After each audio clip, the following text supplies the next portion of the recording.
Ito lang, tapos tama na. Uy, Pag nag-anniversary, invited nila kami. Sabi niya, pumunta kayo? oo, pumunta kami. Pero nung mga nakakaraan, hindi na ako nakaka-attend. Ah, Madala na kasi kami magpila.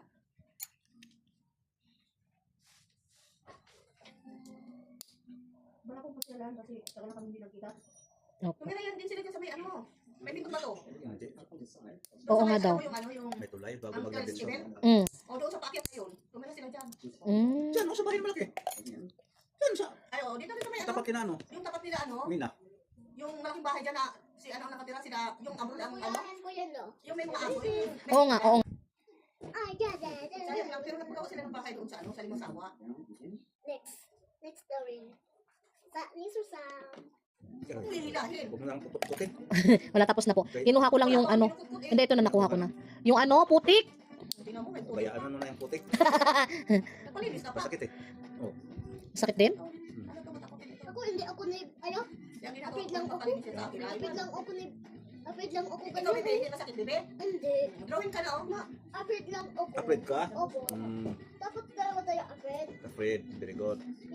If ayaw ikaw, hindi ko na... Ikaw, 100 pesos.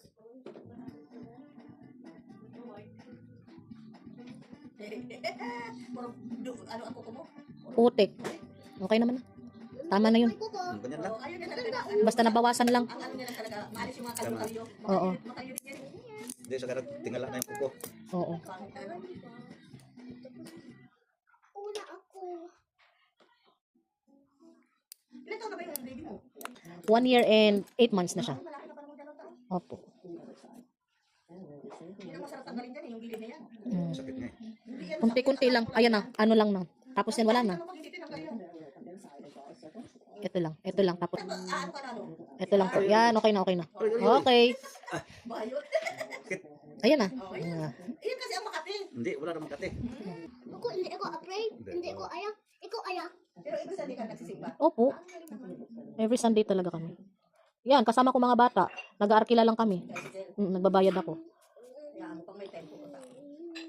Hindi nga eh, dapat panay ang ano sa akin ni Lotes, in-skips niya na nga sa akin kung paano pumunta doon sa bahay nila. Wala, hindi ako nakakaalam. Sabi ko sa kanya, nung nag-usap